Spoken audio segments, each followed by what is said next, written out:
Good morning, G. What's going on, Greg Papa? What's going on, PA? Everybody came to San Francisco. It was a good week. The weather was incredible. When this city does not have wind, it is Paris. It really is that beautiful with the landscape beauty and the culture and the diversity and the restaurants and the hills and everything. So we had a good week. I know people were a little freaked out that our stadium is so far to the south from the city, and some events were in the East Bay as well.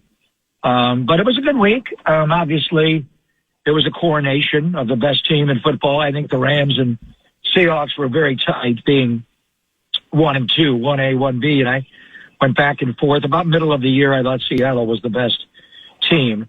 And the question is, where do the Niners slot in that? Are they the third best team in the NFC? I don't know. Chicago, certainly a few others. Philadelphia, Detroit's going to get better. And then there's a certain wide receiver we've been talking a lot about, trying to make a trade for, or a defensive end that wears silver and black, trying to get him. Probably impossible to get both, or maybe really hard to get either one. But the Super Bowl is over, PA, so that means everybody starts 0-0. Let's go. Well, you laid out the perceived 2026 NFC hierarchy. What about the squad? Who's your quarterback going to be? You want Mac Jones? We're going to get into that. This is Greg Papa, radio voice of the San Francisco 49ers, KNBR radio host. He's fantastic. Yours truly is a limb from the Greg Papa tree. How does it feel when a team from your division wins the Super Bowl, or does it not matter? Well, it just happened a couple of years ago when the LA Rams beat us in the NFC Championship game. And that was hard because we had a 10-point lead going to the fourth quarter of that game. We had beaten them 9 consecutive times. And, Cooper Kupp gets loose in the slot, and Jaquiski Tartt drops one and a pick, and then we couldn't convert 2nd and 1, 3rd and 2.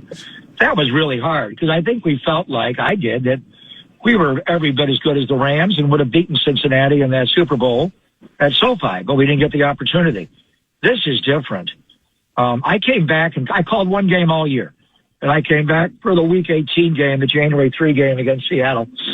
And we scored 3 points in that game, PA. We could hardly move the ball. Even in the playoff game when we lost 41-6, I thought we played better in that game. Brock stepped up in the pocket, made some plays. Now, we never got in the end zone, so it was no touchdown San Francisco's. It was 2 field goals and another one, so 9 points in 8 quarters. So I think this time Seattle is so clearly dominant, and they've taken the foundation of what the Niners did to run this division and this conference. I mean, the Niners were in the NFC title game 4 or 5 years, starting in 2019, and they basically just beat the crap out of the LA Rams and the Seattle Seahawks in the interior lines, both lines of scrimmage. That is not the case anymore. We could not stop Seattle's running game, either of those games. I was surprised New England didn't do a better job against K9 yesterday, and their D-line, but their D-line is what ours was in 2019 when we had a young Nick Bosa and Dee Ford and Eric Armstead and DeForest Buckner. We don't have that right now. We got to get healthy and get Nick back and Fred back, but I think the reality is, in order to regain the NFC West with the Rams and Seattle, and I think Arizona's going to be better. I always look for them to improve. But we got to get better. We got to get tougher, physically tougher, and build this thing from inside out. And specifically with Seattle, they got good edge rushers, obviously. They did his thing yesterday, and, their other edge guy did it. But it's mainly Leonard Williams and Demarcus Lawrence and that young guy, Byron Murphy, the second from Texas. Those 3 interior guys. So we got to fortify, the middle of our old line a little bit because our quarterback is a bit undersized. So I knew it was coming. I thought it was going to be 40-10 Seattle. At one point it was 29-10. We finally got there. I thought they would score more. And Sam played okay. The first couple of drives, he threw 3 balls, PA, that could have been intercepted. Yep. They were undercutting routes, and I was like, Sam's. And you know how much I love Sam Darnold. Love the guy. But I thought, wow, just don't throw him the ball. But he almost did repeatedly. But he avoided it. They got the running game going, and then ultimately Seattle's front just devoured Drake May. And I don't know if Drake had a bad shoulder or what he had, but he needed to play quicker in this game. You can't sit in that pocket and wait for the burning fire, the burning building to just collapse around you when you don't have a fire escape. You got to get out of there. He did a little bit later in the game, but I think he waited way too long to get out of there. And that's what Seattle does. And the Rams can do the same thing. But their 2 back-to-back drafts that they had, they have rebuilt their defensive line since Aaron Donald has left. It's not even the fearsome foursome of the 70s. It's the Elite 8. They come at you with 2 deep. So the Niners have got to rebuild the offensive line. They got to rebuild the defensive line and take back both lines of scrimmage to compete. Well, I think they're the 2 best teams in the NFL by far. Do you agree, Seattle and the Rams? Well, first and foremost, Greg Papa, we have buried the lead. And we have an A topic here that we were afraid to ask about, at least I was, with the texting. And Nordo, Greg just said during his bout with leukemia, he called Week 18. All right, when he was supposed to call Week 17 against the Bears and had to back out very, very, very late. Yep. I didn't know how to respond.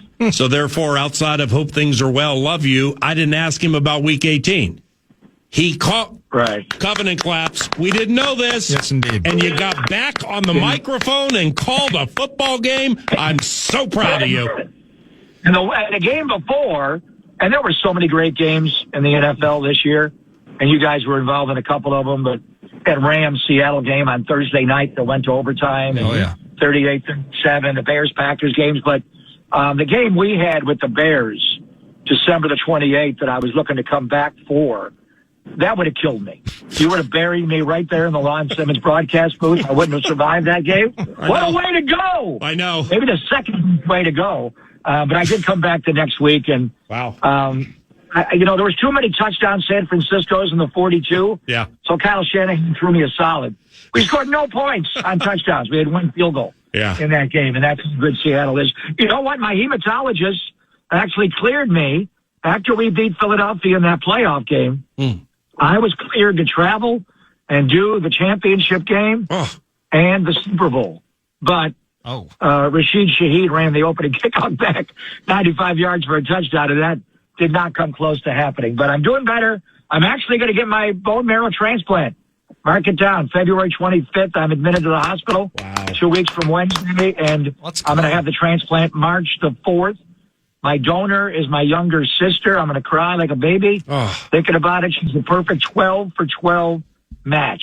Almost impossible to have that. And my older brother as well. So I'll be gone for a few months, but can always hop on with you. We'll be watching the combine and the start of the big year and all that stuff. But anyway, I'm on the mend, and the goal is to make it back. The transplant's a gnarly recovery. We're looking at 3 to 6 months. So hopefully I make it back by August football. So with the game you did call, the Seattle game, touchdownless, I mean, was it like field goal, San Francisco? I mean, what'd you do? It wasn't that, because we got it right before halftime. I don't know if I said it on the air, PA, but you know me, I was thinking it, so maybe I said it. We actually played them for 4 quarters and scored 3 points. My thought was, if we play them 4 more quarters tonight, we're still not going to score. Right. They're that good. And then, as fate would have it, exactly 2 weeks later, we go to Seattle and we play them 4 more quarters, and we scored 2 field goals, so maybe I was off. They are defensively, and congratulations to them. It was, they took over our locker room. They took the Niners home locker room, and they were smoking stogies when they clinched the NFC West and the number 1 seed. I don't know what the hell they did to that locker room when they won the Lombardi yesterday. Probably similar to what the Chiefs did to the Raiders locker room a couple of years ago when they beat us in overtime at the Big Al in Vegas. Now, Mike McDonald, the coach of the Seahawks, what do you think of him? And is he a defensive savant, or Greg, does he just have the best players? I think both. We saw him in Baltimore, PA, and probably the worst game Brock Purdy has ever played.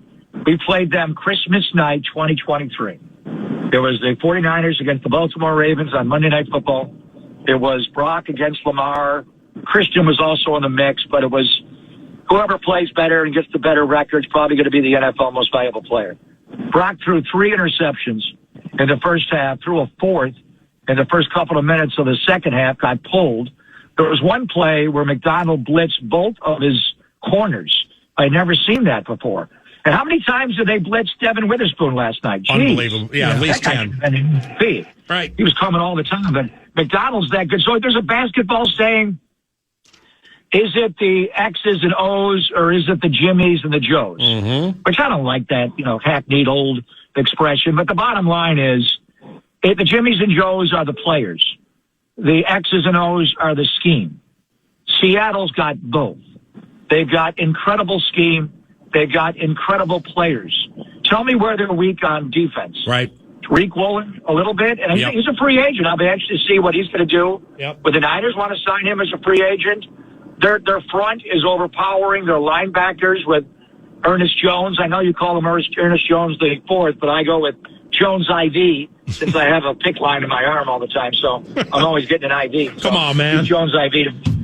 But the two guys that set them apart are Nick Emanwuri, who I thought wasn't moving well yesterday. I think he did make the last two tackles of the game to finish it, but I thought he was a little slow yesterday.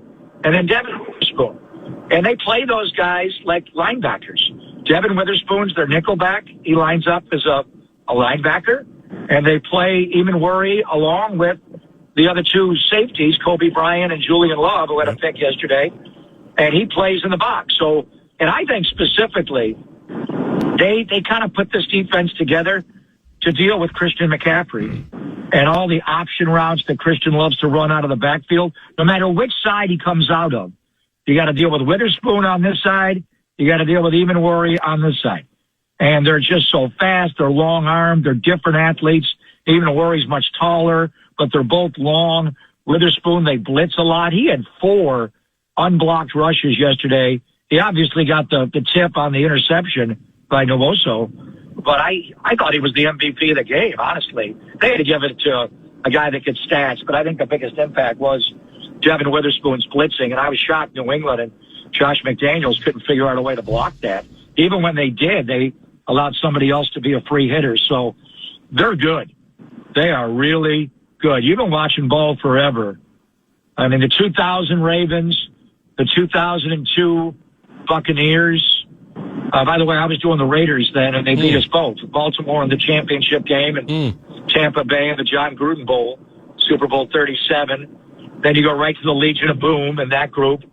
And Emanwuri does remind me a lot of Cam Chancellor. And then the no-fly zone that won a Super Bowl at Levi's 10 years ago. The game yesterday was a lot like when Denver beat Carolina in Super Bowl 50. So I don't know if I'm leaving a couple of great defenses out, but this is one of the best defenses for 1 year. So let's see what they do next year. Legion of Boom did it 4 or 5 years.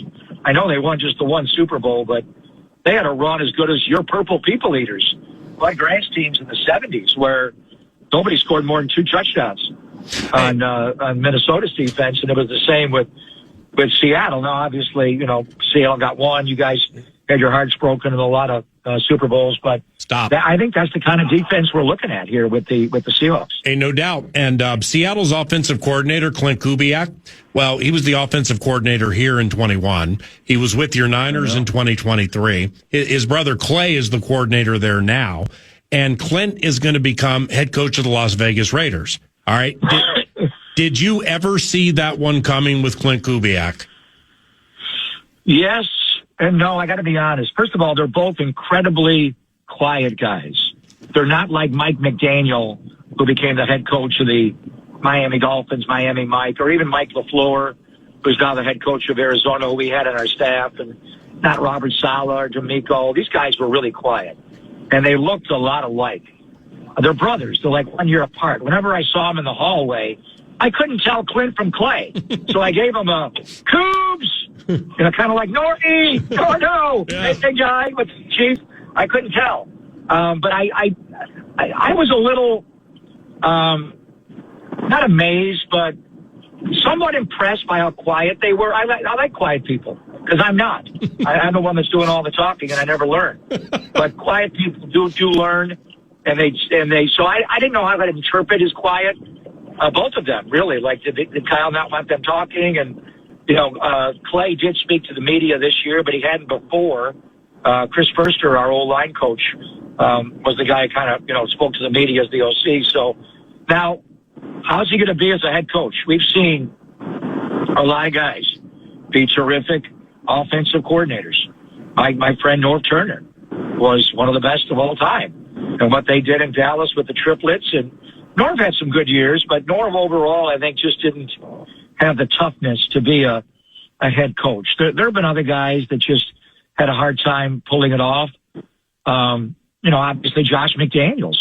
Guy appeared in his 10th Super Bowl yesterday as an assistant coach and won 6. He was not a good head coach. Mismanaged games in Denver, and then the little bit I got to know him when he was the Raider coach, in a word, he was prickly. He was hard to deal with.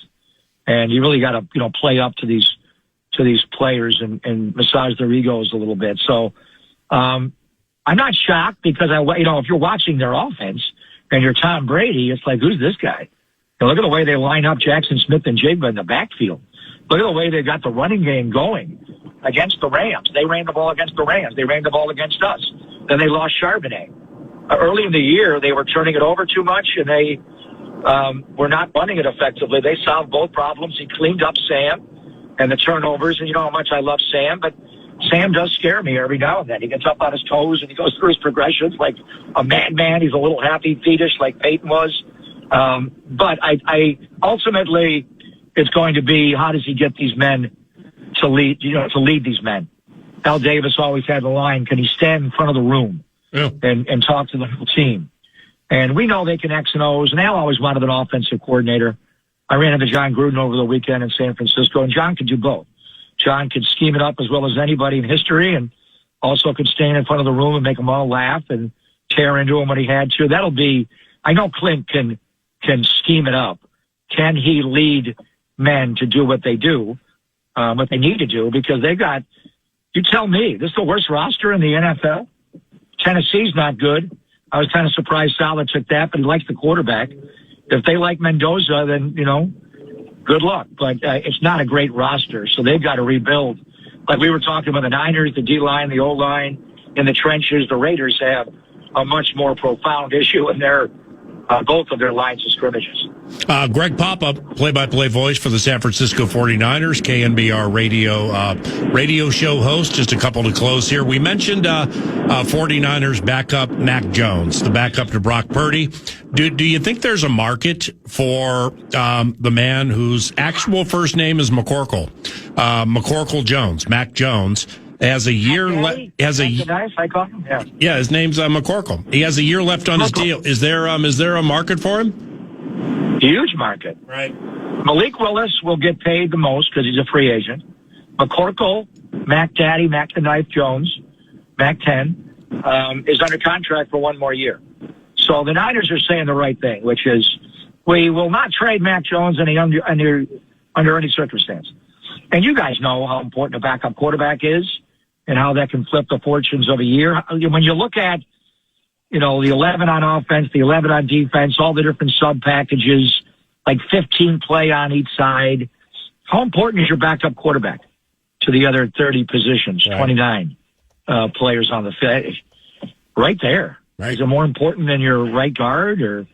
So you lose the core. If we lost Brock and did not have a serviceable backup quarterback, we wouldn't have made the playoffs. We wouldn't have beaten Philadelphia. He went 5-3, and he showed amazing toughness. And we studied him. I wanted him over Trey Lance. I thought he was by far a much more solid pick. Trey was the most reckless pick in the history of the NFL, considering the level of football he played at, the limited football he played at North Dakota State, and what we had to give up to get him. So they just couldn't do it. But anyway, but what if they get, no one's going to offer a 1 for him. What if somebody offers a day 2 pick? It's more of a second round pick. And the other guy, and I know you know him, why are the Atlanta Falcons cutting Kirk Cousins? Money. I thought he actually played well. Yeah. Why are they doing it? Money? Yeah. Physical? What's wrong with him? I think it's Wes Durham, our friend, was on the radio show last week, and Cousins also was on Thursday. And I didn't go down the road on like, hey, March 13th, Kirko, what's going to happen to your cash? I was just talking about Stefanski, and Kirk offered, there's a pretty big date there in March, so we'll see what's happening moving forward with Atlanta. So for Cousins to share that, then it's definitely on his mind and the mind of the organization. But yeah, I don't, and it's the cap number. It's just the whole money thing, man. But if they cut him, then the new team wouldn't have to pick up a contract, right?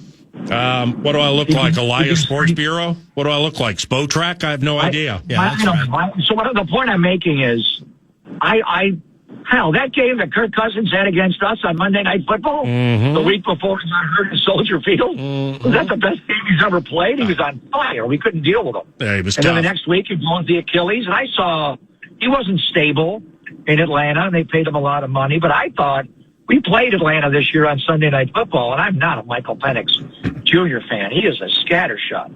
He is not accurate at all. Occasionally deep, but just not accurate. I thought if they play Cousins, they're going to be a lot better. And It took a while because he just didn't have his base, I would say. But then like the Monday night game where they beat the Rams, and I'm thinking, whoa, Kirk Cousins is a starting quarterback. So if Atlanta, to answer the Matt Jones question, Kyle Shanahan loves Kirk Cousins. They're tight. Mike Shanahan loves them. This all goes back to Washington. Yeah. When he took over for RG3. So if Kirk Cousins is a street free agent and you can get him for a veteran minimum or something and they just cut him off the team, I could see Kyle bringing him in. Kurt. And now all of a sudden he's your backup quarterback, and maybe you entertain the thought of trading Matty and getting a second round pick. My opinion doesn't mean it's right, but it's my opinion. Kirko showed himself enough last year that he ain't going anywhere unless he's going to start. Know what I mean? So you don't think he's a starting quarterback? No, I do, but I just know. You think somebody will employ him to be a starter? Yeah, I think Kirk will identify a place that he will start, and if he can't find it, well, then maybe the next level Shanny take is in play. Well, why did Atlanta get rid of him? They don't have a quarterback. Michael Penix is not going to play, right, at the beginning of the year with his injury. Why don't they keep Cousins? I don't understand that. Well, it's if Kirk refuses to restructure, that plays into it too, and I just for some reason, I don't think Cousins ever will forget when he was driving to the draft a couple of years ago to do an appearance, and he's listening to the KNBR of Atlanta, and then he hears, what? We just did what?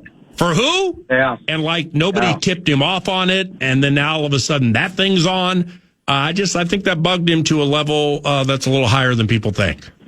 They still got $100 million guaranteed, so right. that would allow me to forget and move on. But anyway, so to answer your Matt Jones question, let's see where the offseason goes. Yeah. And if some quarterback like that or another one that Kyle loves hits the street, what could you get for Matt? Would you guys want Matt Jones? Well, what do I look like? Rick Speak? Kwesi Adofo-Mensah? What do I look like? Rob Brzezinski? I have no idea. You look like Paul Allen, who's wired in and you know things, and you won't tell me. Lastly here, it's a minute and you get it all, G, and you're the best. How was Radio Row and the Moscone Center? Because I know you've always been a big Radio Row guy. Well, it's now Media Row. All the podcasters have taken over. So, we've gone to the last several Super Bowls. It's obviously a lot better when the Niners are in. But because of my situation, I was MIA the entire year. I was the boy in a bubble for almost the whole year. So it was great just being back and seeing a lot of people that thought I had died or was near death or whatever the situation was. So it's a little bit like when I did that last game of the year, Jan 3. It was a little like, attending your own wake or funeral and I am alive. I'm here. So anyway, it was a lot of that, but it was great. I got to be honest, it is tiring. I am getting an immunotherapy as we speak right now in my left arm, my PICC line. And as I say, 2 weeks from Wednesday, I go in the hospital for 6 months. And So, but, a lot of days I was worn out, but overall it was fun just to see a lot of people. And again, to have our city, which has been unjustly criticized, I feel for what's going on in Minneapolis, and you're a beautiful city there. We just need more love. We got to unite people and not divide people. It's the United States of America, not the divided states. But anyway. Amen. It was great. It was great for me. It was a great experience. I caught up with a lot of people I didn't see all year, and it was good timing. Now I'll take a couple of weeks and then maybe have you on my radio show before I go by, and I'll take a few months off and get completely healthy and come back for next year. You're fantastic. Love you very much. Can't wait till our next chat. And God bless you and the bone marrow transfer coming up, okay? Love you, PA. Nordy! Norquist! Nordy! Love you the most, brother. Oh, love you, Greg. The Papa's on fire! All right, see you, bud. No more with Ayuk. We're done with that guy. See you, bud. Greg Papa, the vivacious, exuberant, learned, and smart football mind. Play-by-play voice of the San Francisco 49ers. Got a little bit of McCorkle's team there. Yeah. Didn't go seeking McCorkle's team. Roundabout way got it. It's 11:31. A couple of segments to go. And here's the cash thing. Yeah, the fan wants to give you a chance to win some bonus bucks with the National Cash Contest. Go to KFAN.com, enter the keyword bank. You might win some money with the keyword bank at KFAN.com. We're vibing. Check your watch and tell me what time it is. KFAN Sports Talk Time, 11:36. Now peek your head out and tell me what the climate is. What do I look like, Nordo? He handles the weather. I got no idea. But I can tell you KFAN Sports Talk Time is 11:36. From Adam Schefter of ESPN over the weekend, as the Miami Dolphins and Arizona Cardinals navigate their futures with new head coaches, both teams would like to find trade partners for their starting quarterbacks. The Dolphins would like to explore trading Tua Tagovailoa, ditto for the Cardinals and Kyler Murray. But it remains unclear whether a deal for either quarterback is feasible given the financial hurdles for an acquiring team.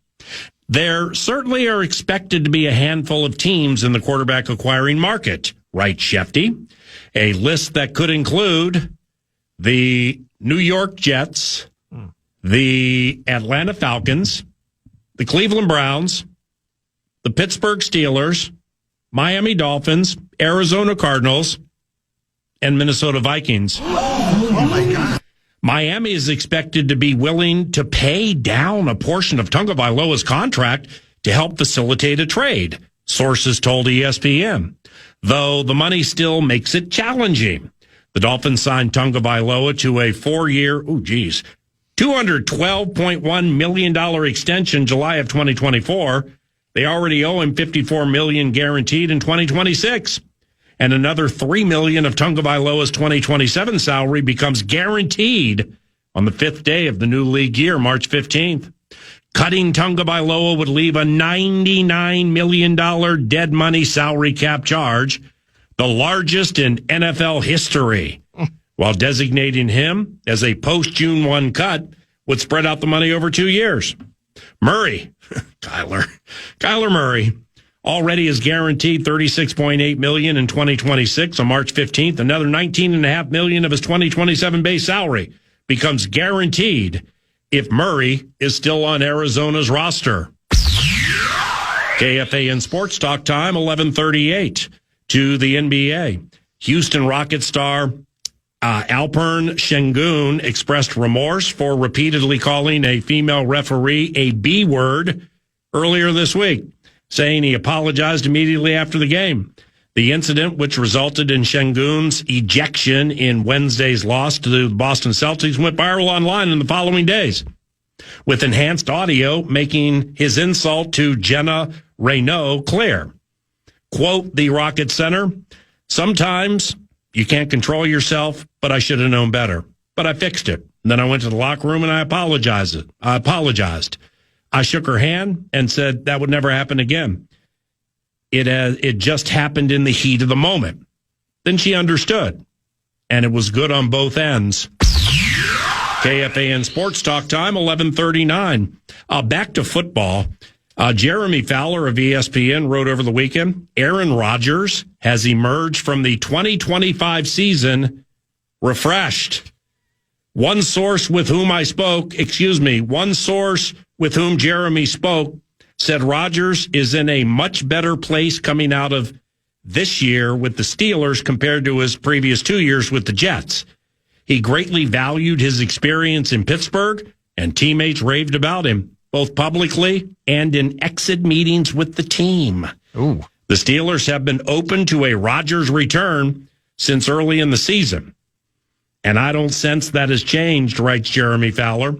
The Steelers' combination of head coach Mike McCarthy and now offensive coordinator, formerly with the Vikings, Brian Angelico, makes the transition seamless in that they both were with A-Rod in Green Bay. Wow. Now, on the flip side, writes Jeremy, the Steelers really like how Will Howard has developed. A preseason hand injury stunted his progress. But Pittsburgh believes it might have something. His command of the huddle, sharpness at the line of scrimmage, and ability to ingratiate with teammates have stood out. Rodgers took pride in mentoring Howard, so another year of that pairing could be effective. KFAN Sports Talk time, 11:40. The purported lines for the Team USA men's hockey squad have been revealed. The forwards, lines 1 to 4, line 1, the wingers, Brady Tkachuk and his brother Matthew, centerman Jack Eichel. Second line, Austin Matthews centers a line with Tampa Bay's Jake Gensel and Utah's Clayton Keller. Third line, Tage Thompson. He'll be the center for Kyle Connor, Matt Boldy, one of the wingers. And the fourth line, Brock Nelson, Minnesota go crazy. Brock Nelson supposedly centering a line for Dylan Larkin and JT Miller. The two left out there, Jack Hughes and Vincent Trocheck, and they'll both play. Now, according to NHL media, Eichel played with the Tkachuk brothers at the Four Nations face-off. They had obvious chemistry, so it makes sense to run that back and see if it can work again. Matthews played with Gensel at the Four Nations, too. Hughes was on that line last year, but Keller fits as a natural left wing and a setup man for Matthews and Gensel, who are elite goal scorers. This could be Team USA's highest scoring line. Thompson has played well at center for the Buffalo Sabres, and having his 6'6" frame going up and down the middle of the ice, well, that's going to create problems for the opposition. Boldy is dogged on the puck and scores. Connor's speed and shot would play well with that. Thompson's net front presence and Boldy's ability to operate in tight spaces, holy cow.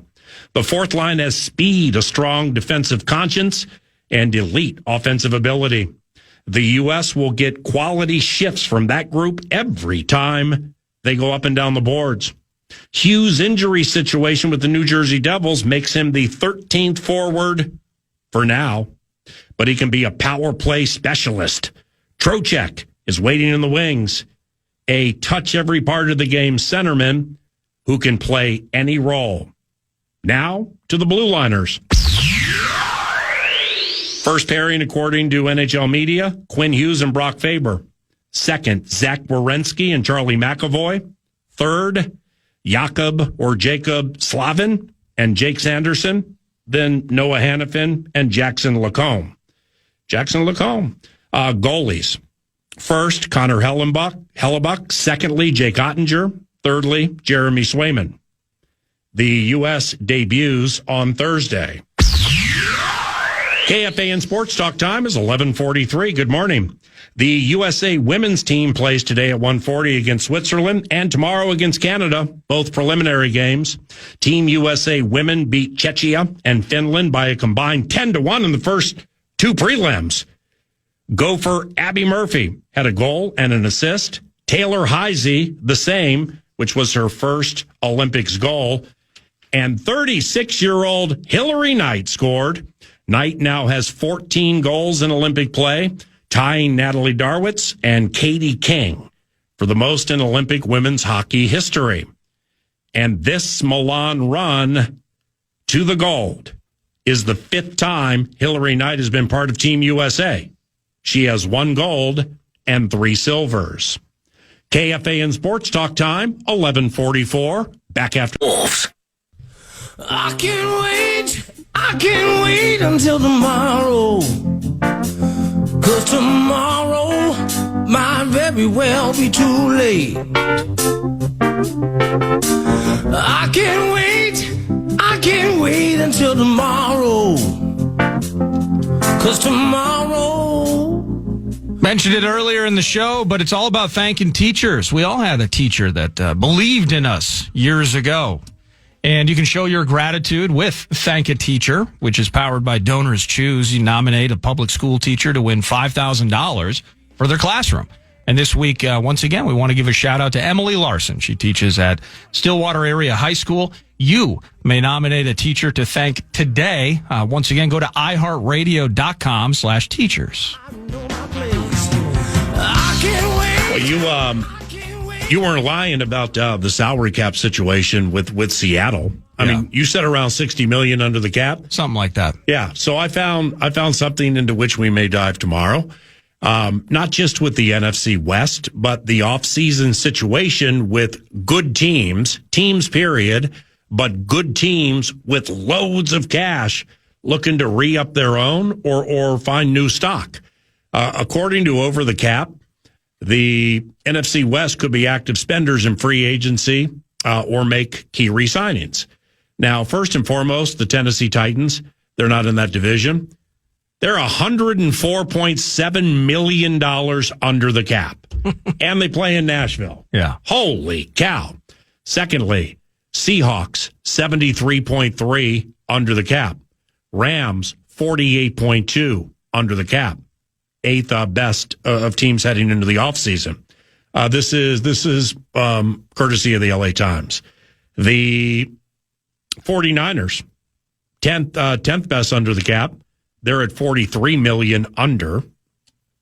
And the Mike LaFleur-led Arizona Cardinals, 42.2 million under. Currently, over the salary cap, according to the LA Times, Packers, Texans, Bears, Saints, Bills, Lions, Jaguars, Dolphins, Cowboys, Chiefs, and Vikings.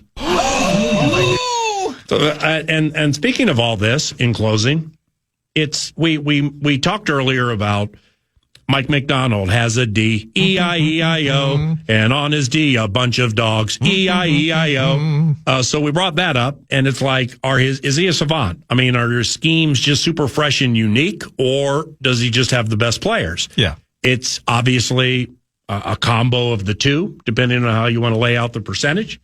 But you mentioned John Schneider, the general manager for the champion Chickens, the champion Seahawks, some of the moves that he's made. All right, Ernie Jones IV. All right, Ernie Jones IV spent his first 3.5 years with a division rival, the LA Rams. The Rams, after Jones had a 145 tackle year, he led them in tackles. Future looks bright. They got this cat named Omar Speights. So, hey, Omar's cheap and Omar can play. So we're going to trade Ernie Jones because we just can't get together on the contract stuff. So August of 2024, they trade him to the Tennessee Titans. All right. Well, then the Titans got frustrated that they couldn't get together on like a contract bid or whatever. So then, first he was traded to the Titans for a 5th and a 7th in the 2026 draft. All right. Off 145 tackles and only 4 years of play. So from there, Tennessee got frustrated with him, traded him to Seattle, October of 2024. So they're in the season. They're working with his representation on a new contract. They're kind of liking him. They ain't loving him, but they're kind of liking him. Yeah. Well, they couldn't get together on anything. So Tennessee then trades Ernie Jones IV, October of 2024, for linebacker, something called Jerome Baker, and a 4th-round pick. I mean, that's next level maneuvering right there, just like the trade deadline move for Rashid Shaheed. Yeah. Then they're like, yeah, come for the punt and kick returns, but leave for the downfield speed, which kind of killed the con yesterday because he got behind Christian Gonzalez twice, and on Prize Picks, all he needed was a long reception. And make that catch, brother. Nordo's going to close on hundreds. But he couldn't get it done. Glad we got it done today. Thank you for listening. Back with you tomorrow for a Talker Tuesday. The program's around the corner. The organizer, craftor, and producer of 9 to Noon is Nordo, and I'm Paul Allen. Thank you for listening to FM 100.3 KFAN, where KFAN Sports Time is 11:54. If it's good news or money, leave a message. Podcast today's Paul Allen Show, or listen back to previous show and interviews by going to the iHeartRadio app or KFAN.com.